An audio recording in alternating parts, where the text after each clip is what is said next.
Por isso. Não, fazer uma propaganda aqui, né? Debaixo do casaquinho tem uma camiseta do MBL aqui, ó. Caralho. Dá pra ver como você é orgulhoso, que até bota o suéter desse daí em cima pra não aparecer o beleza, MBL. vou ficar assim então. O resto. Beleza. E o MBL, cara, que tá avançando nessa parada aí? Cara, a gente tá agora com a Academia MBL, que é tipo nossa Academia Formação Ninja. de políticos. Academia Ninja. Foi baseada em Naruto, Academia MBL. É uma formação, inclusive, tem o equivalente aos testes Chunin, né? E aí você passa, você ganha o quê? E aí você vai... Primeiro que você tem um teste de personalidade. Aliás, seria interessante vocês fazerem... Agora que já fechou a venda da academia, vocês podem divulgar sem ter medo de divulgar a academia da MBL. Tá. Fazer o teste de personalidade pra saber qual ramo vocês iriam. Se é um ramo mais de coordenação política, de articulação, se é mais de porta-voz, de comunicação, que provavelmente vai ser mais o perfil de vocês. Ou não, às vezes o que você responde pessoalmente não condiz com o que você sua profissão. Ou se vocês são mais perfil intelectual, mais de introvertido, que talvez o Monark dê um pouco mais intelectual por ser mais introvertido, mais isolado e tal. Que é um teste que a gente pegou, a gente deu uma adaptada num teste de psicologia de Harvard. E é da hora isso, pra separar... Mas quem é que entra, quem é que faz quem é que se inscreve nessa porra? A gente fez uma propaganda durante, sei lá, um tempão, 25 mil pessoas se inscreveram pra fazer o teste, que é gente que queria entrar no MBL e assumir alguma liderança, posição, seja de coordenar politicamente, seja de ser porta-voz. Eu tô mais na função de porta-voz do que em coordenação de bastidor ou de parte intelectual, de formular texto, política pública, etc. E você tem outras casas, né? E outros coordenadores que têm outros perfis. E daí, você descobrindo o seu perfil, você ir se você é porta-voz, você disputar a eleição. Ou, eventualmente, ser um cara que apresenta MBL News, que escreve pro blog, que tem espaço em imprensa pra comentar. Ou ser um intelectual, um cara que vai participar de debate acadêmico, que vai fazer tese. A gente descobriu, inclusive, que tem vários mestrados sobre o MBL. Mas é principalmente sobre mais gente de esquerda que faz pra estudar como o MBL funciona e o fenômeno, principalmente depois das manifestações. Então, se o cara tem um perfil mais de fazer esse debate, né? Puta, vai rebater uma tese. O cara vai ficar um ano fazendo um mestrado, rebatendo uma teoria de um outro cara que criticou o MBL academicamente. Ou se não, se é de disputar a eleição. Que trabalho chato. Sim, é muito bom. Eu pessoalmente gosto de trabalho acadêmico e etc. Eu quero seguir carreira acadêmica. Eu queria fazer mestrado, doutorado e tal. Mas vai muito do perfil de cada um. E aí agora a gente, né, dessas 25 mil que se inscreveram tal, tem 2 mil pessoas que de fato estão fazendo. E que aí que a gente espera que tenha uma renovação de quadros aí do MBL. E aí essas 2 mil pessoas aí vão passar ainda por um teste Chunin? Vão passar pelo teste. E tem matérias, tem um curso, né? E tem matérias de acordo com a personalidade dela. E fazem parte de times. E o time... tem membros das 3 casas que a gente chama, que são as 3 vocações, né? Esparta, Alexandria e Atenas. E aí junta membros de 3 casas que se juntam em times, que é pra simular o MBL no início, quando a gente fundou e era um time. E esses times estão competindo entre si. Cada um tem sua página, cada um faz vídeo e debate entre si, etc. Como se fosse um estilo de esquema de pontos de Hogwarts, sabe? A Grifinória tem tantos pontos, a Sonserina tem tantos pontos. Entendi. E aí eles vão disputando entre si, fazendo as provas, e aí de acordo com a performance deles... Mas, assim, tem a possibilidade de todos os 2 mil serem aprovados? Tem. Tá. Então só vai ser reprovado quem for ruim. Sim. Entendi. Mas é esse ponto que ele foi aprovado, ele vai ser contratado pelo MBL? Não é que vai ser contratado, mas ele vai, no estado dele, ser um coordenador, vai disputar a eleição, vai escrever pro MBL, vai gravar vídeo. Vocês ajudam eles a afiliarem partidos e... Ajuda também na parte de partido, de disputar a eleição, de tempo de televisão. Você não acha meio brega um grupinho político? Acho que não, acho que tá na moda.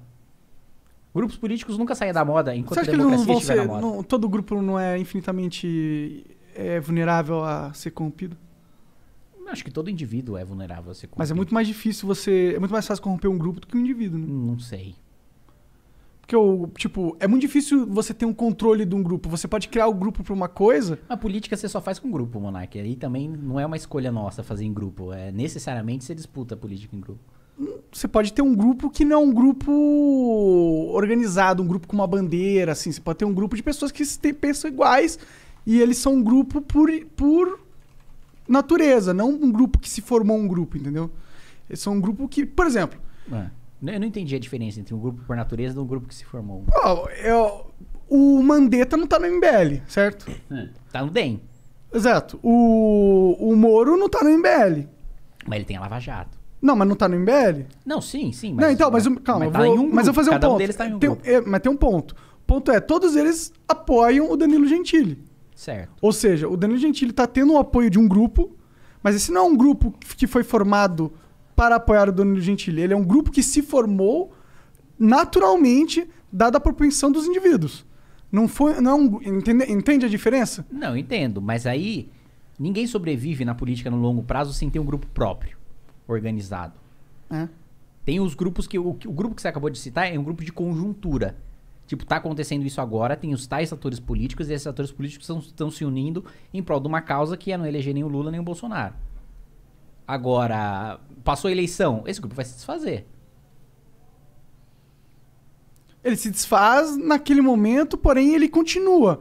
Porque quando o Danilo Gentili quiser... Ele se desfaz no grupo de campanha, ele se desfaz. Mas esse grupo, essa afinidade dessas pessoas, ela se mantém. Tanto que quando o Danilo, caso for eleito... Essa força, essa união, essa predisposição dessas pessoas se unirem, ela vai ser uma força política para passar as coisas que o... Não, com certeza. Mas ainda assim, passou o governo Danilo. E não é a mesma coisa de você ter um grupo, um núcleo duro, sabe? Claro que você sempre na política precisa agregar outros grupos. Mas você precisa ter o seu próprio também, que na hora do vamos ver, na hora do puta, deu merda. O governo tá com 5% de popularidade. Mano, não tem ninguém pra defender. Só, mano, medida impopular. Tamo em crise e tomando medida de ajuste fiscal no meio da crise. É com esses caras que eu vou contar. Você precisa ter esses caras. Porque os outros vão... Ih, ficou impopular. Ih, tá muito caro politicamente apoiar esse grupo. Não necessariamente. Não necessariamente. Porque você tá desconfiando que existe um ser humano... que pode se doar sem ter um grupo. Tipo, eu não posso me identificar com a causa de um cara que eu não pertenço ao grupo e me doar essa causa sem que eu pertença ao grupo dele. Eu acho que isso é totalmente possível. Não, mas é totalmente possível um governo angariar apoio sem ter esse... Mas precisa ter consistência pra você ficar no longo prazo. Mas sabe o que me dá medo nesses grupos? Que eles distorcem o que ele foi feito pra ser no começo das coisas, entendeu? Cria um grupo, aí fica muito a rixa interna, a politicagem interna, aí começa dentro do grupo, lideranças querem tomar conta do grupo, aí de repente o grupo, o PT foi isso, tá ligado? Você começa com um propósito nobre, muito legal, mas a dinâmica toda vai se corrompendo e no final você tem um grupo que só quer perpetuar-se no poder. Mas aí você tá dizendo que o grupo se corrompe por ser grupo. E eu discordo dessa visão. Que de todo o grupo se corrompe por ser grupo. Acho que o grupo se corrompe por outras razões. Porque os indivíduos que estavam nele já tinham interesses outros, porque eles já tinham uma ideologia que levavam aquilo, porque já estavam envolvidos em escândalos menores e se envolveram em maiores depois que estavam no poder. Não porque eles eram um grupo, mas porque aqueles indivíduos tinham características prévias que fizeram com que posteriormente eles decepcionassem o seu eleitorado, ou a população em geral. Porém, tem o argumento que existem grupos e grupos, e existem quantidade de pessoas que habitam esse grupo. Certo. Eu posso argumentar que um grupo com uma quantidade muito grande de pessoas é mais fácil de ser corrompido porque tem uma difusão de... Mas o que você chama de ser corrompido? Eu sou o PT, por exemplo. Pra mim é o maior exemplo de todos. Eles não começaram com uma ideia mó boa, mó legal, de ser tipo... Não começaram? Pelo menos é o que eu ouvi falar, assim. Não acho que a ideia inicial seja boa. Eu acho que no final das contas era um governo de centralização de poder, de qualquer jeito. Não é, porque hoje eu vou falar muitas pessoas, até pessoas que hoje em dia são muito ferrenhas contra o PT. Que se decepcionaram por causa da corrupção.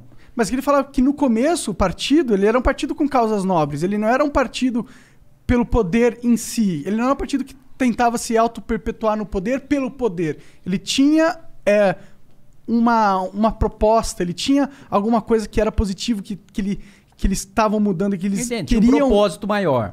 E aí ele foi se perdendo, foi se corrompendo com o tempo. O grupo foi perdendo esse propósito, porque eu acho que o grupo não faz as coisas. Quem faz realmente é o indivíduo.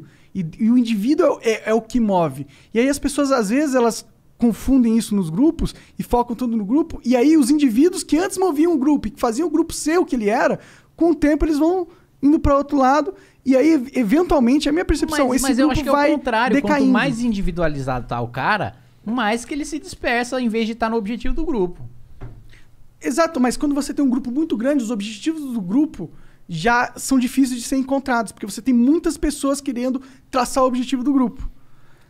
Aí depende do seu processo. Eu acho que é mais complexo do que ser um grupo. Eu acho que depende muito como é que é o processo de liderança, de como é que é o processo decisório daquele grupo. Uma coisa é, sei lá, o grupo ser uma democracia direta, que aí todo mundo vota igual e tal. Outra coisa, não, tem uma liderança, tem uma coordenação, e essa coordenação tem essa diretriz. Se você discorda, você vai para outro grupo e é isso. E mantém aquela coisa como ela é. Eu não acho que necessariamente seja o tamanho ou o fato de ser grupo. Acho que política você precisa fazer em E tu grupos. concorda com 100% do que o MBL propõe? Do que o MBL propõe, sim. Às vezes eu discordo de tom da mensagem. Eu acho que poderia ser mais incisivo ou menos incisivo. Mas... Ideologicamente, tu concorda? Mas ideologicamente...